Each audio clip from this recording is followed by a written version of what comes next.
दिवाळीचा फराळ करून कंटाळा आला तर ही रेसिपी तुमच्यासाठी। 1 वाटी चना डाळ, अर्धी वाटी तूर डाळ आणि पाव वाटी मूग डाळ 5-6 तास पाण्यात भिजवून ठेवा आणि पाणी काढून डाळ एका चाळणीवर काढून घ्या। मिक्सरच्या भांड्यात डाळ टाकून त्यात 1 इंच अद्रक, 5-6 लसूण पाकळ्या, 2 हिरव्या मिरच्या, 7-8 कढीपत्त्याची पाने, अर्धा चमचा जिरं आणि चवीनुसार मीठ टाकून हे वाटण पाणी न टाकता वाटून घ्या। आता या मिश्रणात 1 चमचा बेसन, 1 टीस्पून धणे पावडर, 1 टेबलस्पून तिखट, अर्धा टीस्पून हळद, बारीक चिरलेली कोथिंबीर, किंचित हिंग टाकून हे सर्व जिन्नस मिक्स करून घ्या। यानंतर कढीसाठी 1 कप आंबट दही, 1 टेबलस्पून बेसन एकजीव होईपर्यंत फिरवून घ्या। कढईत 1 चमचा तेल टाका।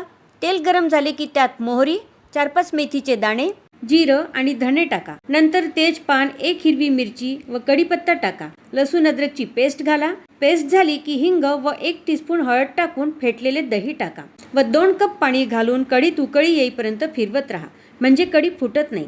यात 1 टीस्पून साखर व चवीनुसार मीठ टाकून गॅस कमी करा।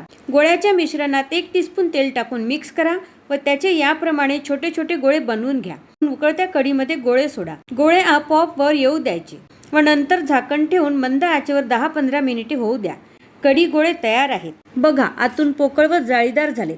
छोट्या कढईत 1 चमचा तेल टाका। तेल गरम झाले की त्यात मोहरी, हिंग व 2 लाल मिरच्या टाकून हा तडका मस्त कढी गोळ्यावर टाका। तर अस्सल विदर्भ चवीचे कढी गोळे तयार आहेत।